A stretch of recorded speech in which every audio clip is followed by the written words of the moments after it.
ವಿಜಯಪುರ ಜಿಲ್ಲೆಯ ಇಂಡಿ ಪಟ್ಟಣದಲ್ಲಿ ರೈತರಿಗೆ ಗೊಬ್ಬರ ಮಾರಾಟದಲ್ಲಿ ಅಕ್ರಮ ನಡೆದಿದೆ ಎನ್ನುವಂತಹ ಗಂಭೀರ ಆರೋಪ ಕೇಳಿಬಂದಿದೆ.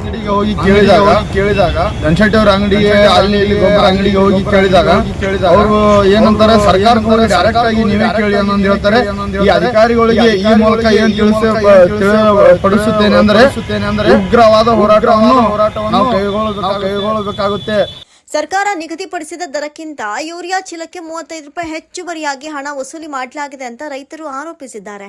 ಇದರ ಜೊತೆಗೆ ಬಿಲ್ಲಿನಲ್ಲಿ ಯೂರಿಯಾ ಅಂತ ನಮೂದಿಸಬೇಕಾದ ಜಾಗದಲ್ಲಿ ವೆಜಿಟೇಬಲ್ ಅಂತ ದಾಖಲಾಗಿರೋದು ಈಗ ಹಲವು ಅನುಮಾನಗಳಿಗೆ ಸಹಜವಾಗಿ ಕಾರಣ ಆಗಿದೆ. ಆದರೆ ಈ ಆರೋಪಗಳನ್ನು ಅಂಗಡಿ ಮಾಲೀಕರು ತಳ್ಳಿಹಾಕಿದ್ದು, ವಿಜಯಪುರದಿಂದ ಹೆಚ್ಚುವರಿ ಸಾಗಾಣಿಕೆ ವೆಚ್ಚದಲ್ಲಿ ಗೊಬ್ಬರ ತರಿಸಿಕೊಳ್ಳಬೇಕಾದ ಕಾರಣ ದರ ಹೆಚ್ಚಾಗಿದೆ ಅಂತ ಸ್ಪಷ್ಟನೆ ನೀಡಿದ್ದಾರೆ. ಹಾಗಾದ್ರೆ ಸರ್ಕಾರ ನಿಗದಿಪಡಿಸಿದ ದರಕ್ಕಿಂತ ಹೆಚ್ಚು ಹಣ ವಸೂಲಿ ಮಾಡುವುದು ಕಾನೂನುಬದ್ಧನಾ? ಬಿಲ್ನಲ್ಲಿ ತಪ್ಪು ವಿವರ ನಮೂದಿಸಿರುವುದು ನಿಯಮಾನುಸಾರವೇ ಎನ್ನುವಂತಹ ಪ್ರಶ್ನೆಗಳು ಈಗ ಸಾರ್ವಜನಿಕ ವಲಯದಲ್ಲಿ ಚರ್ಚೆಗೆ ಗ್ರಾಸ ಆಗಿದೆ. ಈ ಹಿನ್ನೆಲೆ ಕೃಷಿ ಇಲಾಖೆ ಕೂಡಲೇ ಸಮಗ್ರ ತನಿಖೆ ನಡೆಸಿ ಸತ್ಯಾಸತ್ಯತೆ ಬಹಿರಂಗಪಡಿಸಬೇಕು ಅಂತ ರೈತರು ಆಗ್ರಹಿಸಿದ್ದಾರೆ. ಆರೋಪಗಳು ಒಂದು ವೇಳೆ ಸಾಬೀತಾದ್ರೆ ತಪ್ಪಿತಸ್ಥರ ವಿರುದ್ಧ ಕಾನೂನು ಕ್ರಮ ಕೈಗೊಳ್ಳಬೇಕು. ಆರೋಪಗಳು ಸುಳ್ಳಾಗಿದ್ರೆ ಅದನ್ನೂ ಅಧಿಕೃತವಾಗಿ ಸ್ಪಷ್ಟಪಡಿಸಬೇಕು ಅಂತ ರೈತರ ಒತ್ತಾಯ ಆಗಿದೆ. ಈ ಪ್ರಕರಣದ ಕುರಿತು ಕೃಷಿ ಇಲಾಖೆ ಯಾವ ಕ್ರಮ ಕೈಗೊಳ್ಳುತ್ತೆ ಎಂಬುದರ ಮೇಲೆ ಎಲ್ಲರ ಗಮನ ನೆಟ್ಟಿದೆ.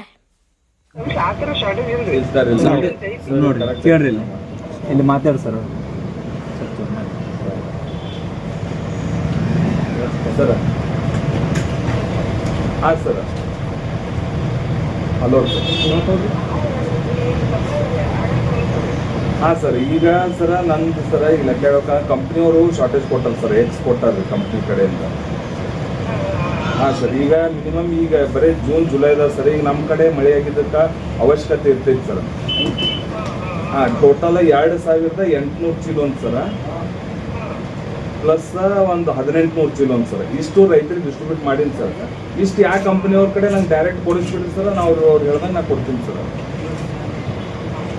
ಹಾಂ ಸರ್, ಇಲ್ಲ ಈಗ ಅವ್ರ ಕಂಪ್ನಿಯವ್ರು ಹೇಳ್ತಾರೆ ಸರ್ ನಂಗೆ ಕ್ಲಿಯರ್, ಒಂದು ಗಾಡಿ ನಿಮ್ಗೆ ಅಲಾಟ್ಮೆಂಟ್ ಐತ್ರಿ, ಒಂದು ಗಾಡಿ ನಮಗೆ ಇಲ್ಲಿ ಸಾಲ್ತೈತಿ ಸರ್. ಈಗ ಮಳೆ ಆಗೈತಿ, ನಮಗೂ ಗೊತ್ತೈತಿ ಸರ್ ಪರಿಸ್ಥಿತಿ. ಹಾಂ, ಈಗ ನಾವು ಅವ್ರಿಗೆ ಅನುಕೂಲ ಮಾಡಿಕೊಡೋ ಸಂಬಂಧ ಎಕ್ಸ್ ಕೊಟ್ಟಾರ ಸರ, ಬಾಡಿಗೆ ತೊಗೊಂಡಿಲ್ಲ ಅಂತ ನಾ ಹೇಳಕತ್ತೀನಿ ಸರ್.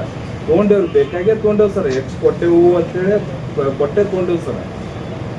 ಹಾಂ, ಇಟ್ಟು ಸಫಿಷಿಯಂಟ್ ಸಪ್ಲೈ ಆಗಲ್ಲ ಸರ್ ನಮಗೆ. ನಾವೀಗ ಅವ್ರಿಗೆ ಅನುಕೂಲ ಮಾಡಿಕೊಡ್ಬೇಕಂತ ಒಂದು ಉದ್ದೇಶಕ್ಕೆ ನಾವು ಮಾಡಿದ್ದೇವೆ ಸರ್. ಬ್ಯಾಡ್ ಅಂದ್ರೆ ಅವ್ರು ಏನಿಲ್ಲ sir, okay sir, okay sir. ಈಗ ಅವ್ರು ಹೇಳೋ ಪ್ರಕಾರ ನನಗೆ ಎಷ್ಟು ಕೊಟ್ಟರಲ್ಲ ಸರ್, ಅಟ್ಟು ಮಾರಿ ಗಪ್ ಕೂತು ಬಿಡ್ತೀನಿ ಸರ್ ನಾನು. ಅದು ಯಾರಿಗೆ ಸಿಗ್ತೈತಿ ಯಾರಿಗೆ ಬಿಡ್ತೈತಿ ನನಗೆ ಗೊತ್ತಿಲ್ಲ ಸರ್. ಹಾಂ, ಯಾಕಂದ್ರೆ ಈ ಇಡೀ ಸರ್ ಹೈಯೆಸ್ಟ್ ಸರ್, ಬಿಜಾಪುರ ಡಿಸ್ಟ್ರಿಕ್ಟ್ದಾಗ ಹೈಯೆಸ್ಟ್ ಯೂರಿಯಾ ಸಪ್ಲೈ ನನ್ನ ಬಲ್ಲಿ ಐತಿ ಸರ್. ನನ್ನ ಬಲ್ಲಿ ರೈತರ ಲಿಸ್ಟ್ ಐತಿ, POS ಸೇಲ್ ಐತಿ, ಕಿಸಾನ್ದಾಗ ಹಾಕಿದ್ದೈತಿ ಸರ್. ಹಾಂ, ಬೇಕಾದ್ರೆ ನೀವು ಕ್ರಾಸ್ ಟ್ಯಾಲಿ ಮಾಡ್ತಿರೋ, ಕೊಟ್ಟಿನೇ ಇಲ್ಲ ಅನ್ನೋದು ಕ್ರಾಸ್ ಟ್ಯಾಲಿನೂ ಮಾಡಿ ಸರ್ ನೀವು, ಅಷ್ಟಕ್ಕೆ ನಾ ಗ್ಯಾರಂಟಿ ಇದ್ದೀನಿ ಸರ್. ಹಾಂ,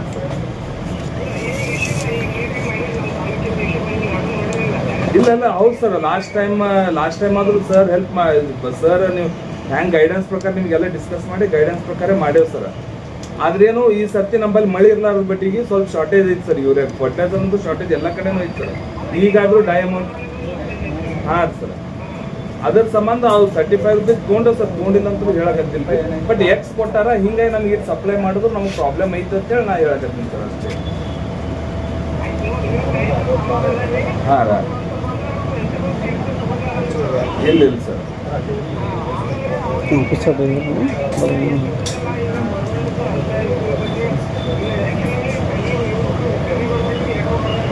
ಹೌದೌದು ಸರ್.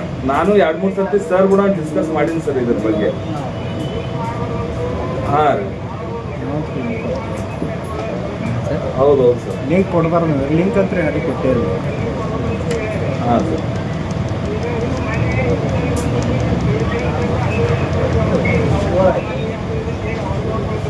ಹಾಂ ಸರ್ ಆತ. ಯಾಕಂದ್ರೆ ಈಗ ನಾವಂತೂ ಇಳಿಸ್ಲಕ್ಕೆ ಬರೋಲ್ಲ ಸರ್, ಅವಂತೂ ಎಕ್ಸಸ್ ಆಗತ್ತೆ ಸರ್.